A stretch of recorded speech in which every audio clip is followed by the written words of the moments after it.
Merci d'être là. Si vous voulez vous asseoir, il reste plein de places devant. Si vous connaissiez Finance et Innovation, un pôle de compétitivité assez dynamique. C'est déjà deux ou troisième événement qu'on fait avec eux ici. Merci de leur accueil.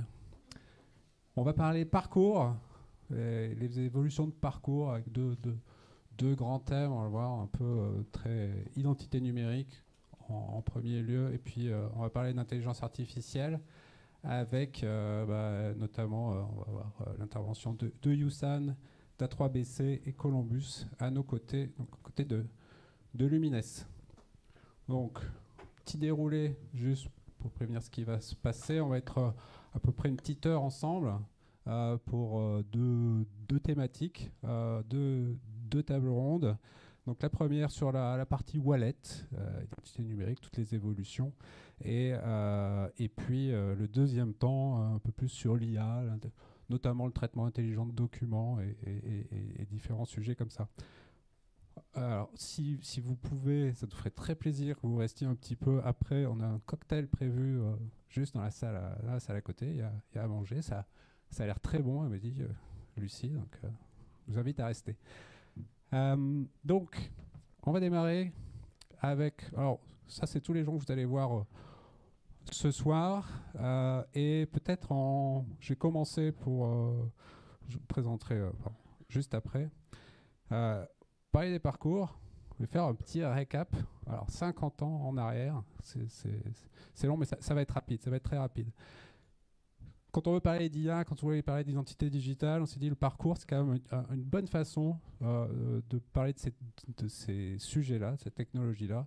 Parce qu'on voit que les parcours, au fil des années, il a vraiment bien matché avec toutes les évolutions technologiques. C'est-à-dire que si on veut regarder les grands moments de la technologie, on voit que finalement, ce parcours, il a bien, il reste assez proche de la technologie. Donc, années 80, c'est le Minitel. Bon, ça n'a pas fait long feu, mais c'est pour dire que c'est une époque où tout se passe en physique, tout se passe dans un magasin, tout se passe dans une agence, et on attend généralement plusieurs jours, voire plusieurs semaines, recevoir un coup de téléphone ou un courrier. Donc, ça, c'est vraiment le schéma, mais vous connaissez. Années 90, c'est le premier test avec la téléphonie. AXA, Direct Assurance, d'AXA, c'est 92. On commence à tester des nouvelles choses par téléphone. 2000, c'est Internet. Donc là, on commence déjà à avoir finalement un peu d'omnicanalité, notamment grâce à Internet. On passe toujours en agence, par exemple, pour aller voir sa banque. On finalise toujours les choses. Donc, c'est vraiment 2010. C'est l'ère, vraiment l'ère avec le smartphone. C'est là où ça bascule vraiment. Ça devient déjà plus rapide, donc on n'attend pas plusieurs jours, une journée déjà. Et on voit déjà, en 2010, il y a, je vais parler par exemple d'ouverture de comptes bancaires, etc. Il y a 55% qui se font en agence. En 2015, il n'y a plus que 20%. Donc on voit que c'est assez rapide. C'est-à-dire que quand la technologie elle arrive, elle prend vite le pas. Finalement, elle peut être assez rapide. 2020, c'est maintenant. 2025, bon, on est vraiment dans du quasi instantané et du digital. Alors, 2030, ça va être un peu nos sujets aussi, de se dire comment ça va évoluer. Les grands sujets d'évolution au-delà d'identité numérique dont on va parler, c'est l'IA, les assistants IA. Il y a fort à parier qu'en 2030, et je vous montrerai quelques stats un peu plus tard, 2030, il y a des chances que les parcours ils soient pas mal euh, finalement robotisés, ou finalement l'interaction dans le parcours elle soit vraiment pilotée par une IA, et on va voir les impacts que ça peut avoir. Donc, le parcours digital, ça c'est toutes les technologies aujourd'hui qui touchent de près ou de loin. Vraiment, si je me pose des questions de savoir comment faire avec mes clients, etc. J'ai de l'identité numérique, j'ai du wallet, on va le voir. J'ai de l'IDP, traitement intelligent de documents, avec beaucoup d'IA. J'ai de l'open banking, la signature électronique pour la contractualisation, et de l'IA un peu sous toutes ses formes, que ce soit en back-office, en front, jusqu'à l'archivage électronique. Donc on voit que ça touche plein de différentes choses et il va falloir assembler ce puzzle de façon la plus optimisée pour que ce parcours il soit fluide, utilisable et pertinent. 3 grands volets, on va aborder la partie identification, plutôt avec ce premier panel, et l'authentification numérique, la partie dossier, validation, traitement intelligent de documents, et la contractualisation. C'est un peu les 3 sujets qu'on va aborder avec vous.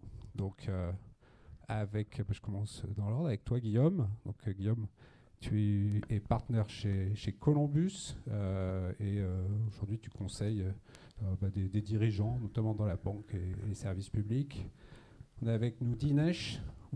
Dinesh est CEO de A3BC. Alors, peut-être que vous ne connaissez pas A3BC, mais Trust Me, son application, rentre beaucoup dans notre quotidien, notamment avec France Connect, on va le voir. Et également Julien, CTO Lumines. Donc, nous sommes collègues. Et Julien travaille sur beaucoup nos produits en traitement intelligent de documents. Alors, pour commencer, je vous ai prévu peut-être comprendre où vous vous situez. Peut-être si vous nous dites en 3 mots, chacun, 3 mots, puis on fera le détail peut-être plus tard, sur finalement votre vision sur l'identité numérique en 2030. Je ne sais pas ce qui vous vient. Je commence avec toi, Dinesh. Alors, moi, le rêve, ça serait qu'effectivement, toute la population 3 adulte... mots. 3 mots. 3 mots. Ah, j'étais sûr, Dinesh. 100% de la population utilise une identité numérique à 2030. Ok, bon, ça fait une phrase. Guillaume. Alors, on va essayer de se prêter à l'exercice. Je dirais un enjeu de simplicité, de sécurité et d'interopérabilité. Puis on pourra creuser un peu plus tard si tu le souhaites. Et moi, je dirais facile, partout et tout le temps. Facile partout, tout le temps. Très bien. Bon, en tout cas, vous n'allez pas vous battre. Personne n'a dit impossible. Non, c'est pas. Voilà. Du coup, peut-être pour commencer, poser une question, Guillaume, sur finalement vos missions chez Columbus, en conseil auprès de différents dirigeants. Est-ce que sur ces sujets, finalement, est-ce que tu peux nous en dire plus sur vos missions et puis sur les tendances un peu de l'identité numérique, ce que vous observez au Columbus auprès de... Oui, donc Columbus Consulting, on a un cabinet de conseil en organisation et management. On travaille sur des projets de transformation, de digitalisation, et donc on intervient auprès de banques, d'acteurs de l'assurance, de la protection sociale, mais aussi du secteur public. On intervient également pour d'autres secteurs, mais pour les sujets qui nous occupent ce soir, c'est plus particulièrement cela, on va dire. Et dans les typologies de missions qu'on est amené à réaliser, il y a à la fois justement décrypter un petit peu les évolutions qui sont liées notamment européennes à l'identité numérique, pouvoir identifier quels sont les potentiels et faire en sorte de mettre en place les projets avec l'ensemble des équipes concernées, faire en sorte que les différents, on va dire, services d'une organisation puissent aussi arriver à un consensus sur ces sujets pour ensuite accompagner le changement et le mettre en œuvre. Donc là, maintenant, en 2025, il y a des projets qui se préparent. Il y a pas mal de choses qui se préparent, oui, en effet. Il y a beaucoup, on va dire, l'horizon réglementaire, c'est un peu éclairci aussi. Bon, ça reste quand même assez récent. Hein. IDAS V2, ça date de l'année dernière, un peu plus d'1 an maintenant. Et puis il y a pas mal de protocoles d'échange qui ont été testés, sur lesquels il y a des V2 qui sont ici en train d'être publiés. Donc les choses se stabilisent.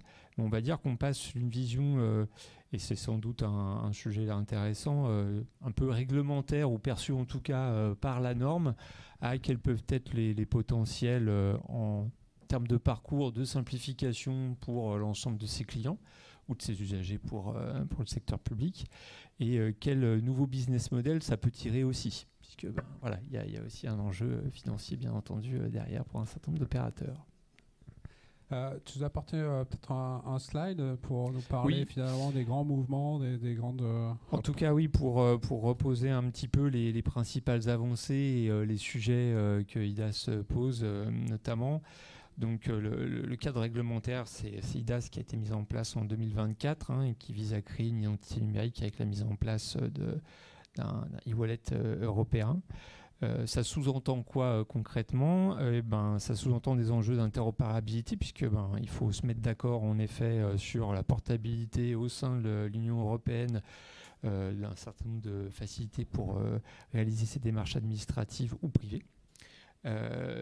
Ça nécessite aussi de se mettre d'accord sur des protocoles d'authentification et puis donc la gestion des données des usagers, parce que finalement on va à la fois héberger des données, des documents et des documents particulièrement sensibles. Voilà, on parle de données parfois de santé, de données transactions de paiement qui sont assez clés, surtout à l'heure actuelle. Et puis d'intégration de services privés, puisque donc il y a une obligation d'acceptation par un certain nombre de services, notamment banques, dans le secteur de la santé aussi, avec une intégration possible dans les parcours digitaux. Donc dans le parcours bancaire notamment, il y a le KYC qui est assez clé et qui peut être assez impacté.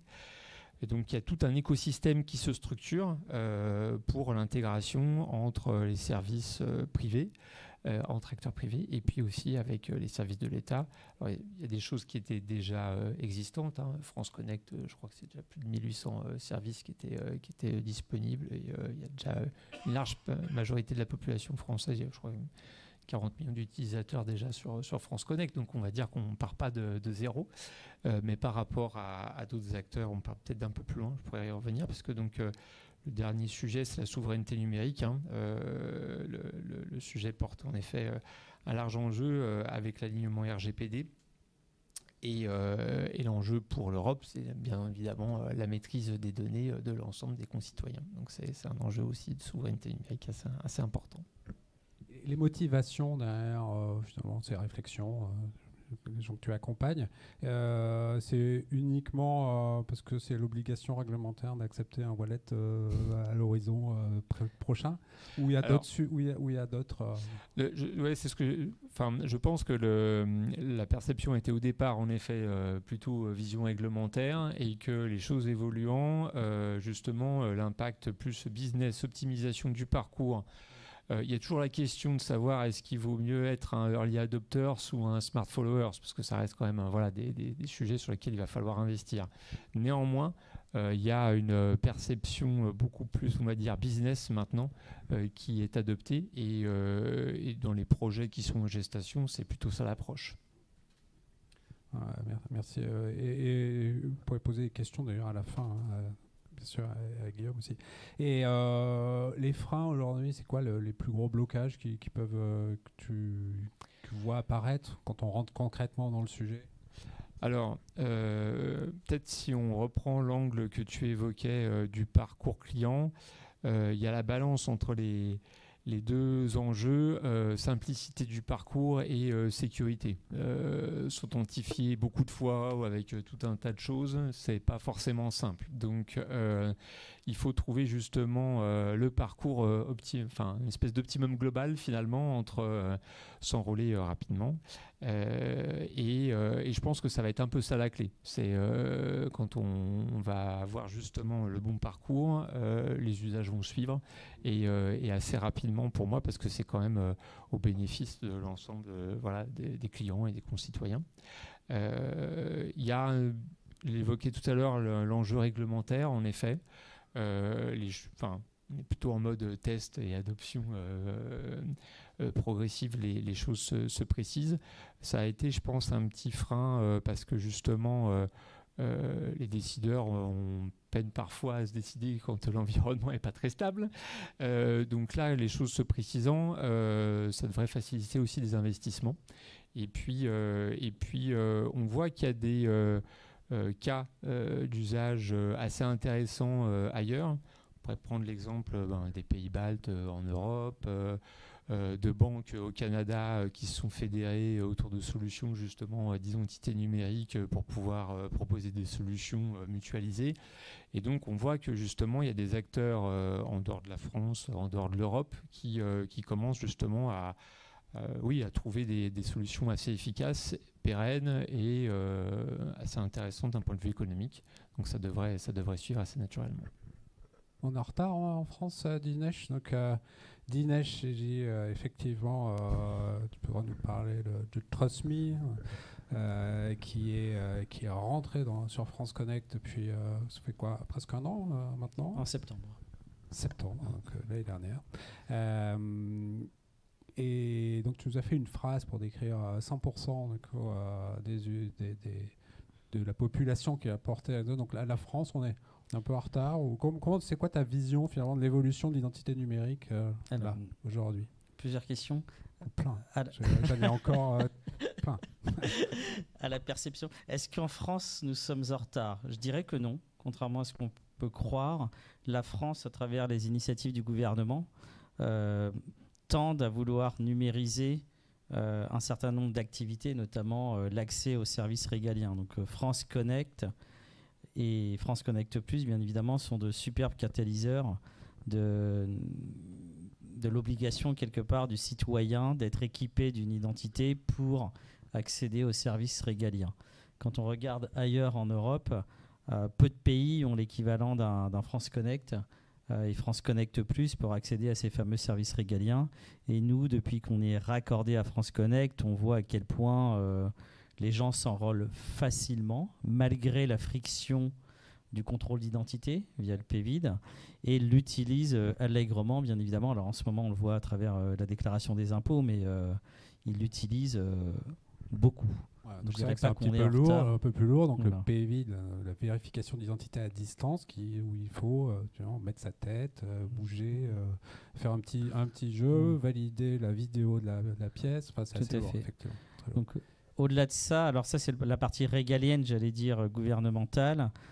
Dans les services dits privés, autres, on distingue deux branches, les secteurs régulés et les non régulés. Et là, je dirais plutôt qu'on est effectivement très en retard. Il y a la difficulté à adopter une solution tierce, donc un tiers de confiance sur les parcours d'enrôlement, donc tout ce qu'on appelle KYC, bien évidemment, ou dans la vie quotidienne des clients, quels qu'ils soient. Là, c'est beaucoup plus complexe et le paysage n'est pas suffisamment clair pour les décideurs, en fait. Je prends telle solution, je prends une autre solution. Et ce qu'on voit se dessiner en ce moment, c'est qu'il y a des sociétés qui sont en train de monter leur propre hub de fédération d'identité pour commencer à mettre le pied à l'étrier de leurs clients.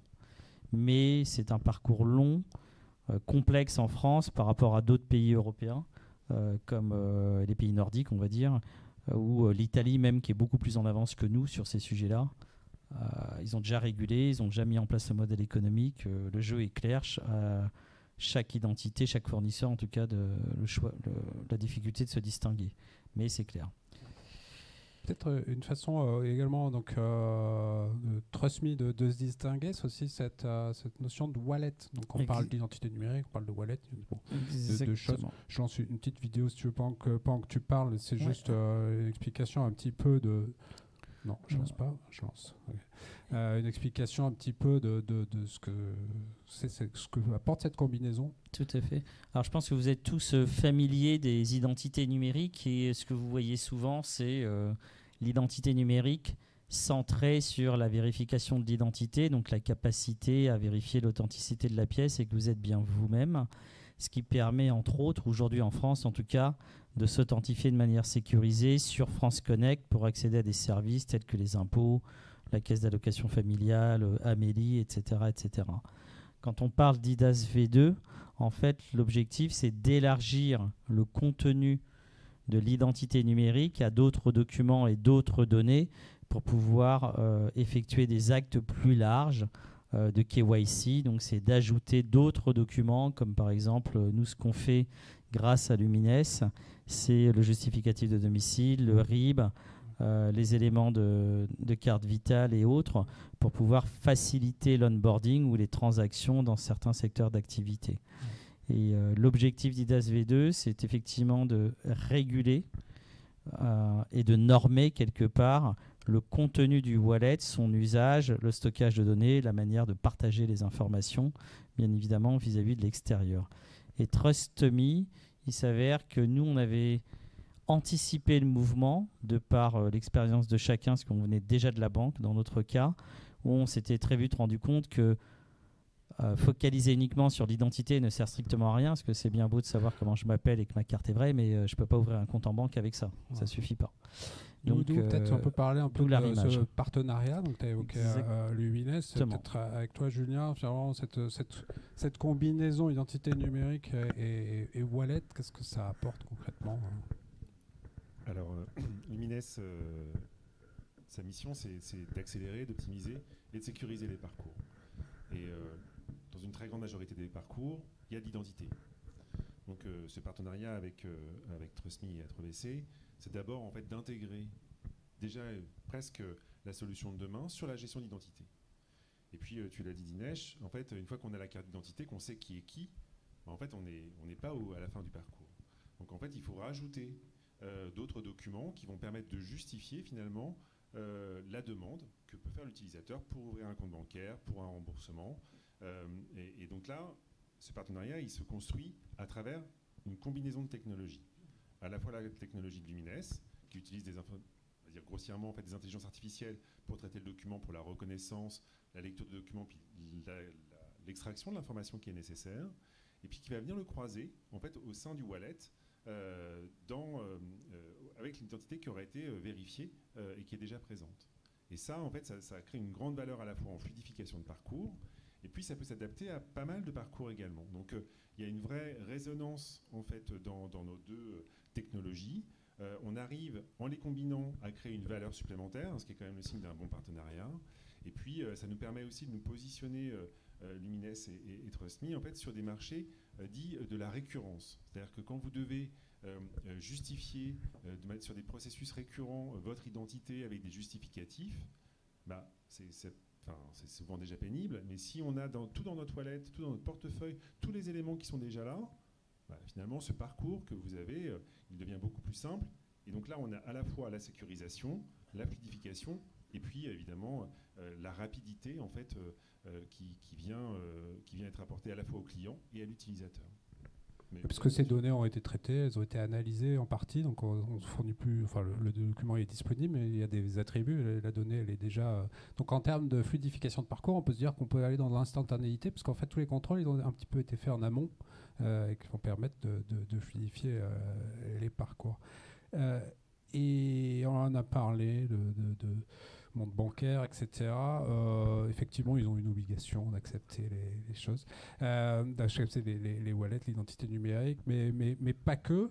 Et j'aimerais que tu nous parles, Dinesh, peut-être d'autres cas d'usage sur lesquels vous travaillez, qui sont en production d'ailleurs. Alors nous, TrustMe, on s'est concentré sur des secteurs privés non régulés, et en l'occurrence dans le monde de l'intérim, qui a besoin de vérifier un certain nombre de documents pour pouvoir déléguer ce qu'on appelle un intérimaire dans les missions.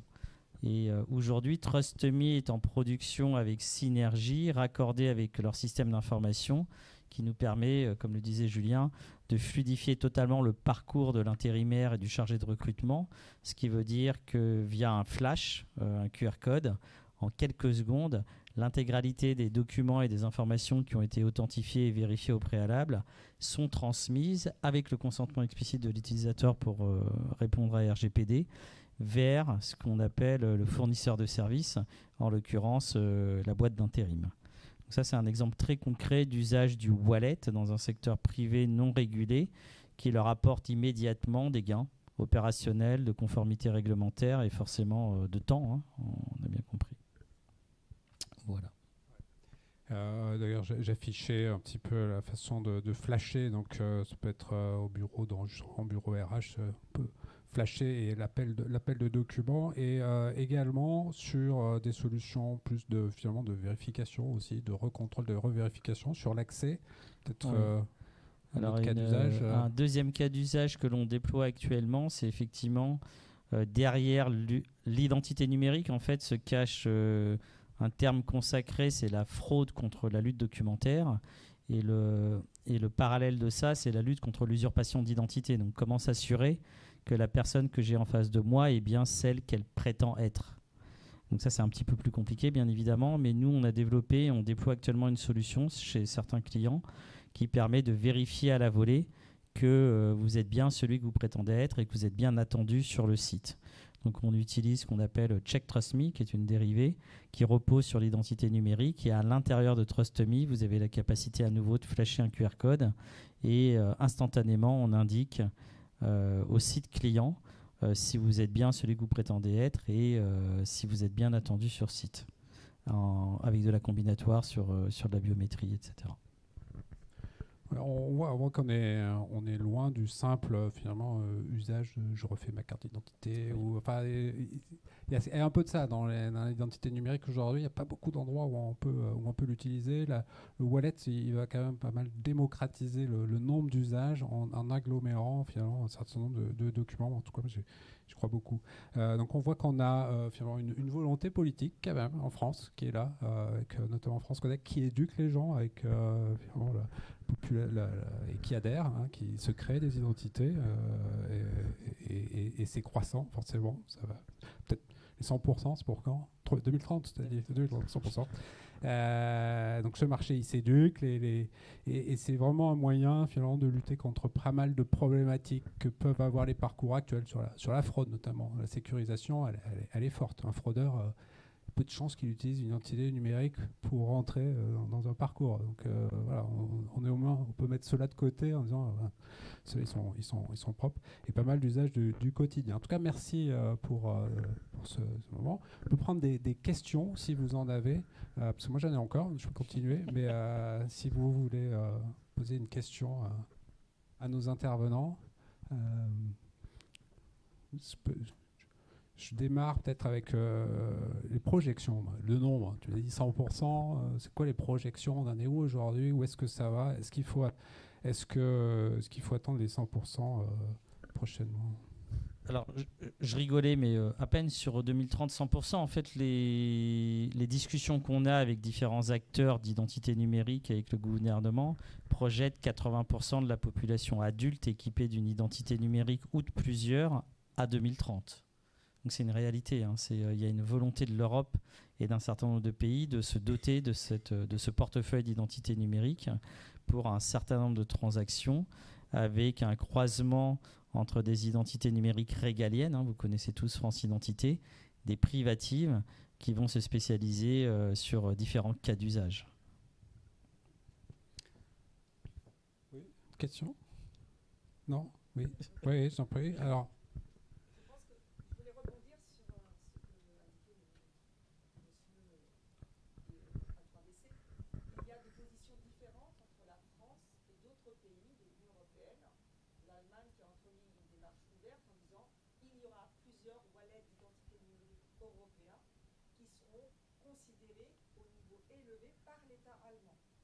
En Italie, la même chose. Aux Pays-Bas, je pense qu'ils ont également cette ouverture. Par contre, la France, pour l'instant, la position de dire il y aura un wallet d'identité numérique européen émis par l'État français, essentiellement un seul. C'est pour ça que vous dites potentiellement des cas d'usage et différents. Des wallets qui seraient plutôt dérivés d'une identité numérique régalienne. Est-ce que je ne me trompe pas? Oui, et substantiel.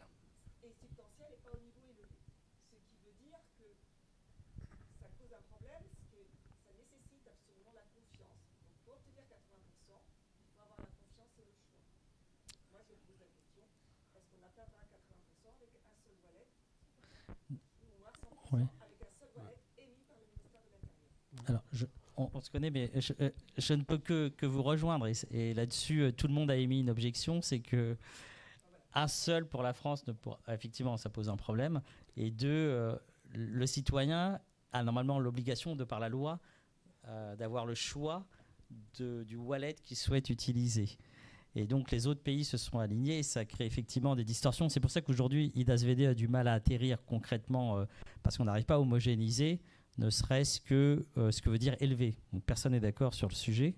Et ensuite, effectivement, est-ce qu'un wallet, voilà, ça ne va pas suffire. Donc aujourd'hui, on n'est pas totalement aligné. C'est pour ça, j'ai vu France Identité récemment, mais c'est pour ça qu'il y a commencé à avoir une scission sur les cas d'usage, sur le niveau élevé versus le niveau substantiel, quel niveau pour quel usage.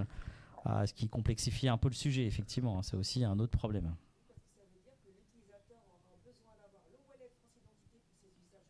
Exactement.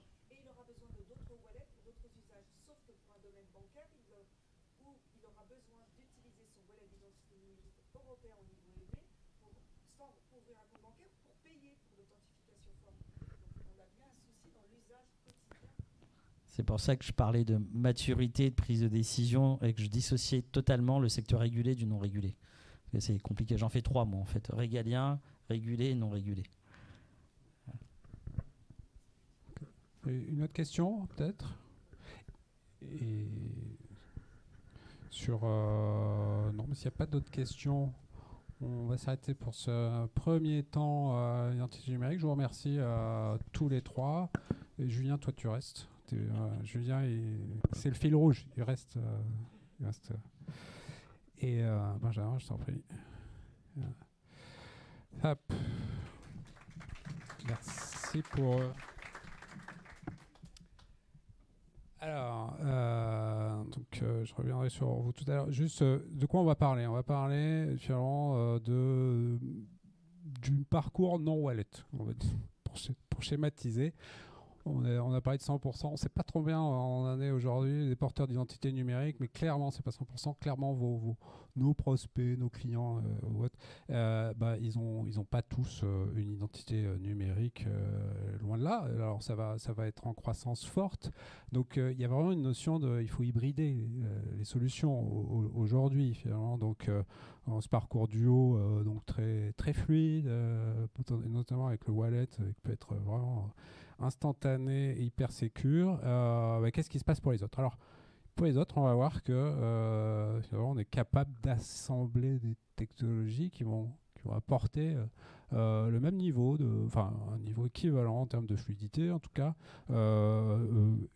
quasi équivalent en termes de sécurité, même si y a des différences peut-être de certification de parcours, etc. Mais bon, aujourd'hui, tout arrive à peu près comme ça. Je ne sais pas si vous louez une voiture, vous faites, il y a tout ça, il faut traiter, faut savoir quoi en faire. Donc on est vraiment sur cette deuxième partie, on va dire, hors wallet, et on va explorer un petit peu ce défi opérationnel avec toi, Benjamin. Donc Benjamin, tu es Pre-Sales Manager chez YouSign. Alors c'est la signature électronique. Vous connecter les entreprises avec leurs clients, sécuriser tout ça. On a entendu parler des DAS-V2, peut-être que je vous en reparler aussi, parce qu'il y a quand même pas mal d'évolutions sur ces sujets-là. Et Julien, que vous connaissez déjà, en fait, qui est toujours CTO chez Lumines. Mais on va voir comment construire concrètement des solutions finalement pérennes, efficaces en traitement documentaire. Alors, peut-être Julien, aujourd'hui, donc on a vu identité numérique, c'est un des grands sujets. L'IA, c'est un autre des grands sujets. C'est deux choses qui bousculent pas mal, finalement, notamment les parcours. Alors, comment ça bouscule aujourd'hui le traitement documentaire? On traitait avant, on traite encore. Et comment ça impacte finalement une quelconque efficacité ou pas des parcours? Alors, Lumines se distinguait déjà dans l'accélération des parcours en utilisant la technologie. Et donc on utilise par exemple de l'IA depuis 15 ans, notamment pour la reconnaissance de documents. Un chat est un chat, un document est un document. Ce qui vient bousculer aujourd'hui la gestion du processus, c'est les nouvelles IA. Et ça nous fait passer, ces nouvelles IA, elles nous permettent de passer du document au traitement de l'information. Là où avant, en fait, je devais traiter un document, le reconnaître, et puis dans ce document le lire et trouver l'information en disant, bah voilà, à côté de montant, il y aura probablement un chiffre en fait ou un nombre en fait qui représentera le montant. Aujourd'hui, avec les nouvelles IA, je vais avoir une interprétation de l'information et pouvoir extraire une information beaucoup plus large, variée et complète. Et Ça nous permet aussi d'avoir un catalogue en fait, qui se développe beaucoup plus rapidement parce qu'on a besoin de moins apprendre. Les intelligences en fait, artificielles sont déjà, je dirais, ont déjà été entraînées. Et donc nous, ce qu'on va faire, c'est qu'on va prendre des modèles qui existent déjà, en fait, notamment en open source, et on vient les régler sur des contextes donc plus précis, ici la mutuelle, ici la banque, ici l'assurance, pour que le traitement documentaire soit plus efficace. Et donc on arrive à extraire de l'information de manière beaucoup plus facile, plus rapide. Et cette information-là, on va ensuite la croiser. Ce qui est important, c'est qu'une fois qu'on a extrait l'information, on lui donne de la valeur. Et ce que vient apporter l'IA dans vraiment les nouvelles IA, c'est que par ces contrôles croisés, par ce contrôle avec des données externes, on vient sécuriser du coup l'information que l'on aura extraite du document. Et puis on va venir aussi enrichir des bases de données clients. On vient rafraîchir aussi des données clients à travers tous ces processus. Et on n'est plus seulement dans juste un gain de productivité parce qu'on a extrait des informations qu'on aurait dû saisir. On est vraiment sur une sécurisation et une qualification de l'information tout au long du processus. Oui, c'est pas que de la rapidité, c'est aussi des sujets de contrôle. Benjamin, donc on va dire que l'IA, on traite mieux les documents, d'ailleurs des parcours qui peuvent être un peu plus complexes avec des choses qui peuvent être avec du analyse de crédit. Enfin, je pense que peut-être on reviendra sur ces sujets-là. L'IA peut aller assez loin dans ce qu'elle est capable de traiter. Et il se passe la contractualisation. Ce qui a vraiment évolué, c'est ses capacités de contractualiser en ligne, finalement. Et du coup, et on voit qu'il y a de nouveaux standards, notamment au niveau de l'Union européenne. Qu'est-ce qui change? Est-ce que tu peux nous faire, Benjamin, une petite revue de ce qui change concrètement à partir de maintenant? Bonjour à tous. Donc, en effet, Allumez ton micro. Ouais. Yes. Pardon, bonjour à tous. Donc, en effet, quand on parle de signature électronique, nous, on est régi également par la réglementation européenne et par EIDAS. On en a parlé un peu plus tôt. Ce qu'on constate aujourd'hui, c'est que le premier règlement EIDAS a été créé et mis en place en 2014. Évidemment, en 10 ans, les pratiques, les technologies ont beaucoup évolué. Donc, il y a eu un besoin, évidemment, de remettre ça à plat et de mettre en place un nouveau règlement. On a parlé sur la table ronde précédente avec EIDAS 2.0. Évidemment, ça remet pas mal de choses en cause, notamment pour les acteurs de signature électronique. Donc clairement, les réglementations européennes vont continuer à donner le tempo là-dessus. Et l'idée, c'est que les acteurs, évidemment, vont pouvoir s'adapter sur ces différentes pratiques. Et on continue à avoir pas mal de choses qui vont être mises en place, évidemment, sur les prochains mois et prochaines années qui vont nous donner la direction pour la suite. Mais concrètement, aujourd'hui, les signatures, je rentre un peu dans le détail sans perdre tout le monde. La signature simple, EIDAS V2, il dit quoi là-dessus? Il dit allez-y. Ça continue à être de la signature simple. Il y a pas mal d'éléments qui arrivent, notamment sur la partie identité numérique, dont on a parlé un peu plus tôt. Et c'est ça qui va avoir pas mal d'impact. Ce qu'on anticipe à court terme, c'est de l'impact notamment sur le niveau de signature qualifiée, où on peut s'attendre à pouvoir travailler avec d'autres prestataires et d'autres origines, justement, pour utiliser ces systèmes de wallet. Vos clients aujourd'hui, c'est un vrai différenciant pour eux, le avant-après signature électronique, c'est quoi les impacts concrets pour ces entreprises? Ce qu'on constate aujourd'hui, c'est que la signature électronique, elle a été très largement adoptée sur le marché. Ça a été accéléré évidemment avec le Covid. Donc les populations sont quand même bien éduquées sur l'utilisation. Il y a une réelle volonté de s'équiper de solutions qui vont assurer de la sécurité et qui suivent également ces réglementations européennes et notamment sur la partie EIDAS. En termes d'adoption, on peut dire que c'est presque un indispensable. Enfin, le cas d'usage et l'exemple que j'aime bien prendre ici, c'est sur la partie assurance. Aujourd'hui, on ne peut pas considérer qu'un assureur ne propose pas un canal de souscription en ligne avec une signature électronique qui va être disponible directement sur son site internet. Aujourd'hui, on ne parle plus avec ces acteurs-là de faire de la signature ou de ne pas faire de signature. On va plutôt parler d'expérience utilisateur et d'optimisation du taux de conversion. Donc, c'est des discussions qui sont vraiment différentes et intéressantes. L'enjeu aujourd'hui pour eux, ça va être de proposer une expérience qui va être à la fois simple, fluide, la plus intégrée possible. Et ils sont à la recherche justement de partenaires capables de les accompagner dans cette démarche et capables de simplifier justement cette expérience utilisateur, car un client qui ne drop pas, c'est certainement un client qui a plus de chances de contractualiser, et on parle vraiment et on pilote vraiment ces relations et le succès de la mise en place de ces solutions par rapport à ces taux de conversion. Ils sont de combien? Non, c'est pas prévu. Mais c'est vrai, Ça dépend, mais on essaye Ouais. de les améliorer. Ok, ouais.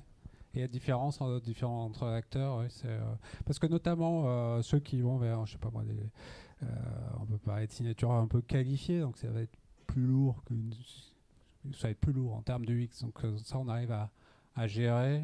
Il n'y a pas de drop, comme tu dis, Alors, ou de churn. Concrètement, aujourd'hui, sur la signature qualifiée, il y a un peu plus d'étapes. La signature qualifiée, donc, qui est le plus haut niveau de signature, ça a fortement accéléré évidemment avec le Covid. À l'époque, la seule façon de faire la signature qualifiée, c'était de passer par un opérateur à distance. Donc, c'était pas forcément le parcours le plus fluide et le plus apprécié. Ça prenait du temps, l'expérience d'utilisateur peut être un peu frustrante, il y avait souvent un délai, il fallait prendre un rendez-vous. Ça, c'est quelque chose qui a pas mal évolué justement. On a parlé de PVID un peu plus tôt, donc de vérification d'identité à distance. Aujourd'hui, ça permet de proposer des signatures qualifiées qui vont être où le signataire va être complètement autonome et choisir le moment où il souhaite faire sa signature qualifiée. Donc ça, c'est la grande différence. Et on commence à avoir du recul justement avec YouSign là-dessus. C'est un service qu'on propose depuis environ 2 ans. Concrètement, ce que ça veut dire comme parcours, c'est qu'il y a en effet une vérification d'identité, donc différentes étapes à suivre. C'est un parcours qui va prendre entre 3 et 4 minutes, disons, pour un public pas forcément averti ou tech-savvy, disons. L'idée, c'est que le parcours soit guidé et simplifié et contextualisé, je dirais, au maximum en fonction du parcours des différents cas d'usage et des différents utilisateurs. Et l'intérêt aussi derrière, c'est qu'on va proposer un système de wallet qui va permettre d'enregistrer justement cette identité et de la réutiliser plus tard pour des signataires qui seraient amenés à signer peut-être plus régulièrement avec de la signature qualifiée. On le voit sur des actes notariés notamment et sur d'autres cas d'usage. Et peut-être aussi pour finir un peu là-dessus, parce que la signature qualifiée va être moins diffusée peut-être en Europe que dans d'autres pays. Il y a plus de cas d'usage, notamment en Allemagne. On constate quand même avec le recul qu'on a chez YouSign que c'est un cas d'usage qui tend à se développer. On est parti d'une situation quand on a lancé ce produit justement où on était vraiment sur des cas où la signature qualifiée était obligatoire. Je parlais des actes notariés un peu plus tôt. Ce qu'on constate aujourd'hui, c'est que c'est un usage qui se diffuse quand même beaucoup et on n'est plus uniquement sur ce type de cas d'usage et on le croise à peu près sur toutes les industries. Et pourquoi? Parce qu'ils veulent se protéger. C'est pour se protéger ou c'est quoi? C'est quoi le driver? Si c'est la réglementation, la volonté, c'est de se protéger. Ils se rendent compte aussi qu'ils ont potentiellement eu des problèmes ou des litiges sur d'autres canaux d'échange ou de contractualisation avec leurs clients et ils souhaitent du coup mettre en place la solution la mieux disante possible qui va leur permettre de sécuriser ces parcours et de les sécuriser. Donc on va parler de cas d'usage avec des contrats clients, on commence même à le voir sur des parcours de souscription en B2B ou encore plus en B2C et ils sont prêts du coup à faire un peu cette balance entre expérience utilisateur versus risque et avec les solutions qu'on est en mesure de leur proposer aujourd'hui, finalement la balance tend à s'équilibrer et ils ont tendance aussi à aller plus haut sur les niveaux de signature qu'ils veulent proposer pour, encore une fois, renforcer les aspects de sécurité. Sécurité, on parlait un peu sur l'IA peut-être contre la fraude, si on revient un peu sur ces notions, parce qu'une des valeurs du parcours qu'on a vu avant d'identité digitale, c'est à peu près sans fraudeur celui-là, parce que les contraintes sont lourdes, donc fraudeur, il passe pas par là. Alors j'ai pas de stats particulières sur la fraude, mais ça impacte tous les sujets, tous les parcours et tous les domaines d'activité, notamment, enfin voilà, les parcours digitaux au sens très large. Quelle solution concrète finalement, une solution d'IDP, de traitement intelligent, finalement avant de pouvoir contractualiser, et sécuriser, qu'est-ce qu'on peut faire avant ça pour sécuriser les parcours? Comme on passe moins de temps à extraire l'information, on peut passer plus de temps pour la traiter.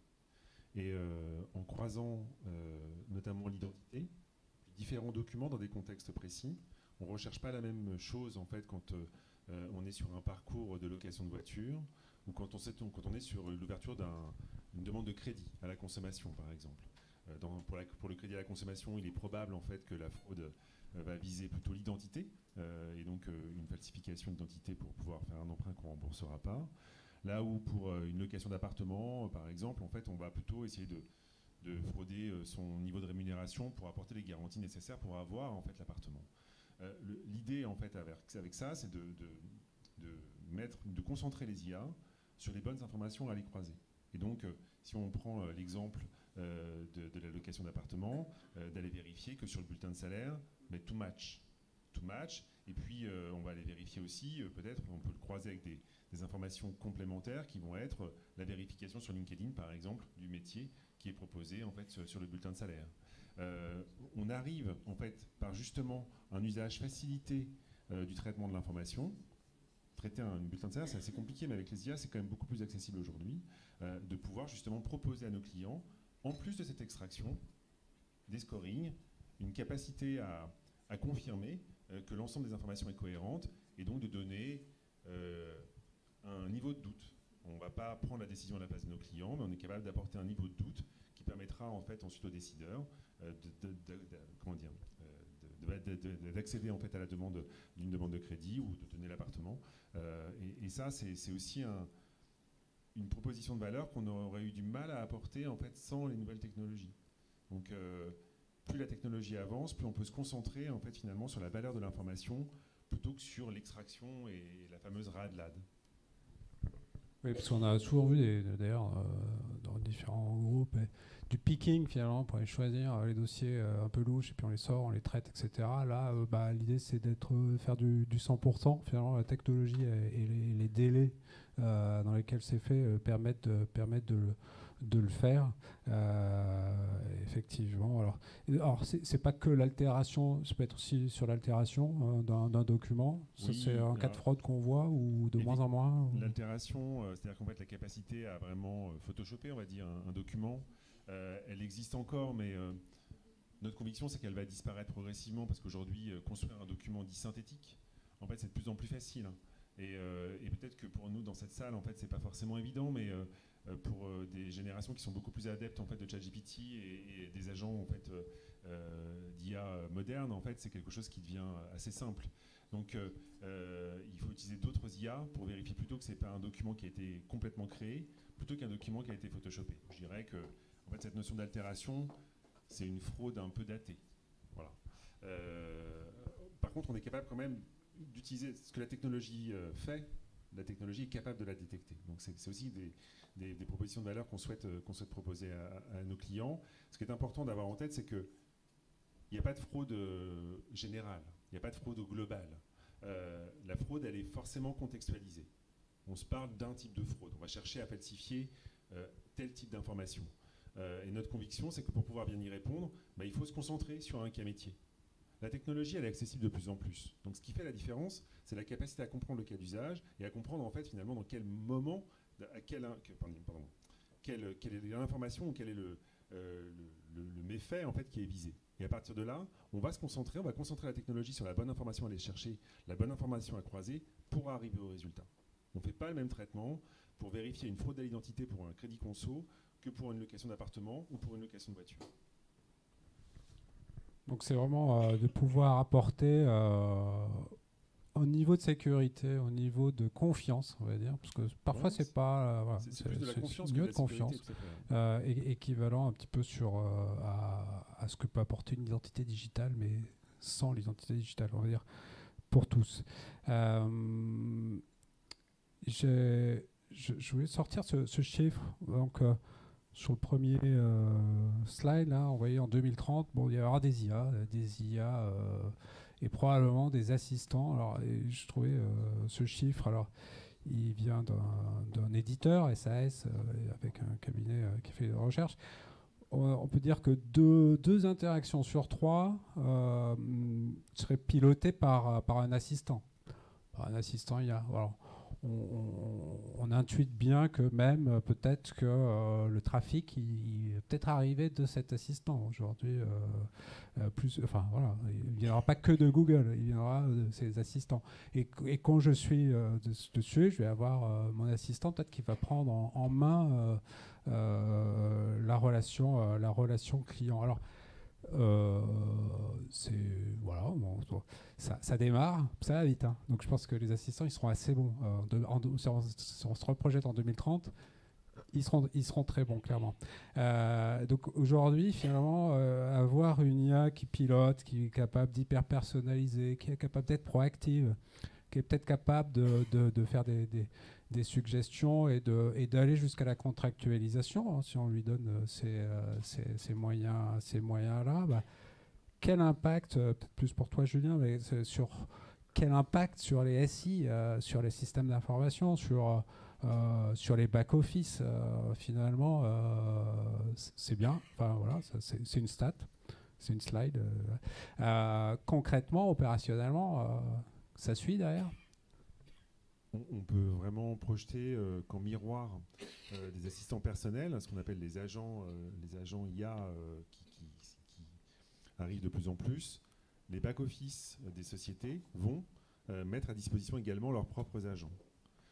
Si on peut projeter un cas d'usage qui est déjà envisagé dans l'assurance, par exemple, c'est qu'on va avoir chacun dans cette pièce en fait, son propre agent personnel en fait, qui nous connaîtra et qui aura accès à certaines informations en fait, de notre vie, combien d'enfants, où est-ce qu'on habite, etc. Et pour changer de police d'assurance, on demandera à notre agent en fait, de faire le tour, comme un courtier, le tour des assurances. Et les assurances, elles auront leurs propres agents qui proposeront en fait, les différents contrats. Et parce que notre agent en fait, nous connaîtra, nombre d'enfants, une grande maison ou pas de voiture, en fait, ira lui-même définir le meilleur contrat en fait, qui nous correspondra. Voilà le type d'usage qu'on peut envisager. De la même manière qu'aujourd'hui, si vous demandez à ChatGPT en fait, de préparer un voyage, aujourd'hui, vous lui donnez en fait, vos indications. Je ne veux pas trop rouler en voiture, je veux des hôtels 2 étoiles, 3 étoiles, je vais être près de la mer. Eh bien demain, en fait, la force de l'agent, c'est que il apprend en fait de ce que vous lui demandez. Et donc, c'est un deuxième cas d'usage. Là où aujourd'hui, en fait, ChatGPT va vous, par exemple, vous voulez faire une liste d'hôtels et d'un parcours en fait prédéfini. Eh bien demain, votre agent pourra discuter avec les agents des hôtels et aller complètement jusqu'à préparer et booker en fait votre voyage personnalisé. Et effectivement, on ne prépare pas le même voyage une famille avec 5 enfants plutôt qu'un célibataire. En fait. Voilà. Donc c'est ça ce que va apporter la force de l'agent. Et donc pour les entreprises, ça veut dire que leur back-office doit être en mesure de gérer cette interactivité. Donc derrière ce back-office, les agences artificielles vont utiliser les informations qui sont déjà aujourd'hui à disposition pour les exposer et créer une connexion agent to agent. C'est comme ça en fait qu'on voit probablement une évolution des SI dans les 5 prochaines années, je pense. Effectivement. Parce que après, les entreprises, elles ont quand même besoin de choses assez déterministes. Quoi. Finalement, c'est pas parce que c'est un agent ou un assistant.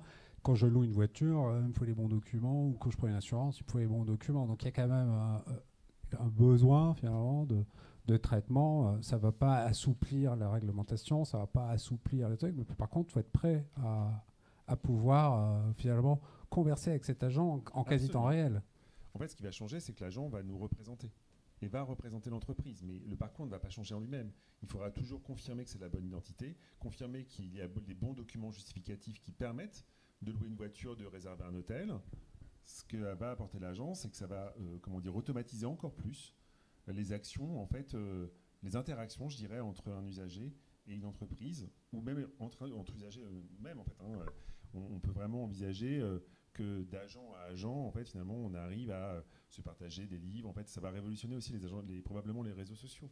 On va rentrer dans une ère encore plus virtuelle s'il en est. À mon avis. Donc, ça veut dire quand même que... je crois. Comment Question Non, juste après, question. Ouais.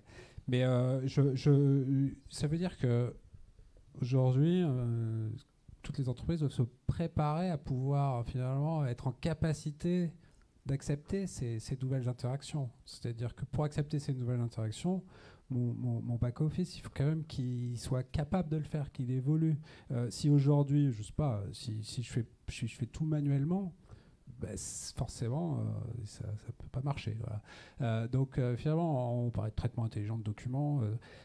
Si j'ai pas ces capacités à faire ça, à découper, à morceler, à combiner des choses relativement, finalement, l'hyper-personnalisation, c'est bien. Mais si derrière, je ne sais pas la gérer, voilà, ça ne sert à rien. Donc en fait, ce qu'on voit, c'est qu'il y a pas mal de technologies, plein d'évolutions technologiques, un futur voilà, qui peut tendre vers des choses un petit peu comme ça, mais finalement, et de se faire avec la réglementation qui est en place. C'est pas un Big Bang, finalement, c'est maintenant, ça c'est déjà démarré, c'est petit à petit, on le voit depuis 50 ans, ça a évolué, ça a évolué comme ça, de proche en proche, donc finalement, sauter une étape, se dire que finalement, moi, j'ai pas besoin peut-être d'automatisation, demain, ça veut dire je suis plus capable d'avoir mon canal, qui peut être celui-là, qui peut être cet assistant, qui va être mon canal principal de captation de mes clients. Je suis plus capable finalement de l'adresser. Donc en fait, ces mouvements, ça se prépare et c'est une évolution finalement assez progressive. Et pour pouvoir être prêt à capter finalement ce bénéfice que peut apporter l'IA. Peut-être juste avant de prendre peut-être vos questions, on a parlé traitement de documents, signature, c'est plus fluide, on réduit les délais. Concrètement, on réduit un peu de questions subsidiaires, mais en quelle proportion on réduit les délais? Tu as fait des études un peu sur les parcours. Peut-être que est-ce qu'aujourd'hui, on arrive à des choses qui sont, je sais pas, le plus fluide finalement ça va être quoi? C'est une bonne question. Ça va être dur de comparer ça à de la signature manuscrite, mais si je repars sur mon exemple de l'assurance, l'idée, ça va vraiment être de pouvoir trouver des solutions pour souscrire un contrat en quelques clics.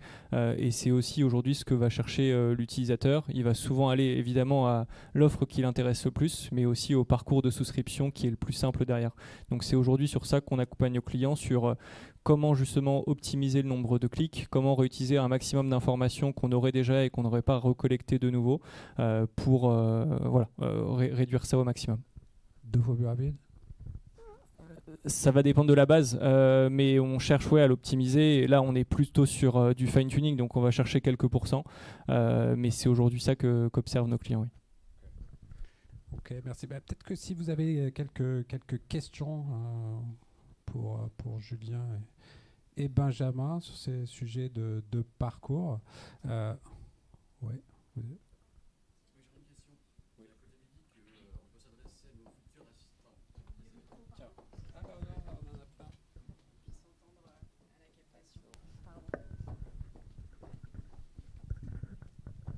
Oui, bonjour, merci. Je voulais savoir, quand vous avez dit que nos futurs agents personnels qui se mettront en relation avec d'autres agents d'entreprise, qui seront les agents des commerciaux, vont pouvoir exécuter pour nous des demandes et elles vont en même temps transmettre les éléments qu'elles trouvent importants pour l'onboarding, la KYC dans les ID Wallets. Ces agents vont partir avec nos ID Wallets ou déjà les utiliser. Mais ce sera toujours avec notre consentement, oui. conformément à la RGPD. En fait, ce que ça va probablement faciliter, c'est des parcours, je dirais, assez simples, en fait. C'est-à-dire que ce qui est assez rodé. Là où, en fait, il y a des justificatifs attendus, la procédure, elle est réglée. Et donc là, l'agent, en fait, avec notre consentement, effectivement, va peut-être demander, en fait, est-ce que vous êtes d'accord pour lancer ce processus? Oui. Et puis, il va dérouler, en fait, à partir des informations qu'on leur a autorisé à utiliser, en fait, le parcours. Et en fait, après, ce qu'on peut imaginer, c'est que quand tout se passe bien, tous les documents sont bons, l'intelligence artificielle, finalement, se répondent, et on va jusqu'à la signature, et là, on va vous dire, le processus est terminé, est-ce que vous voulez le signer? Et vous le signerez de manière électronique, probablement virtuellement, avec votre pouce, ou en fait, de cette manière-là. Mais oui, en fait, l'agent, en fait, représente que ce qu'on l'autorise à représenter. Merci.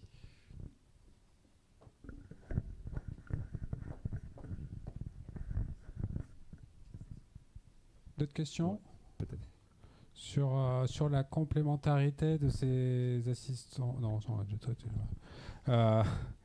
non, si sur l'industrialisation, tu as parlé de parcours simple, parcours complexe, ça se fait plus, moi, je sais pas, une assurance vie, quand il faut aligner assurance vie. Je pense quand il faut aligner, je sais pas moi, 200 pages sur son patrimoine. Je pense qu'il y a quand même des parcours où on a besoin un peu de se parler quand même. Donc les agents, l'interaction en fait, elle va être automatisée quand c'est des parcours un peu, je dirais, rébarbatifs, et puis qui sont assez bordés. Quand il s'agit en fait de faire du sur-mesure, là forcément on revient à des parcours qui sont avec une interaction plus humaine. Par contre, l'ensemble des justificatifs qui sont nécessaires, là, pour le coup, on accélérera en fait, le mouvement pour se concentrer sur la relation, je pense. Okay. Ouais. En tout cas, si vous avez... Oui, ah ben non. Je reviens sur votre proposition de parcours. Oui. Aujourd'hui, avec un wallet d'identité numérique européen, si vous partagez des données, vous devez avoir un consentement granulaire et une interaction avec l'utilisateur. Donc, comment vous allez gérer le consentement RGPD avec des IA qui vont gérer à votre place l'envoi de ces documents? Ça, je propose de le faire avec une coupe de champagne à côté. On a un cocktail juste là. Ça vous ferait vraiment plaisir que vous restiez le temps que vous pouvez. On a tout le temps, nous, en tout cas pour des questions pour nos intervenants. Donc, ça fait pour Benjamin, Julien et puis les intervenants d'avant. On est tous là. Et puis voilà, ça ferait plaisir que vous restiez pour échanger autour d'un verre et d'un cocktail, je rappelle, qui a l'air très bon. Merci. Merci à tous.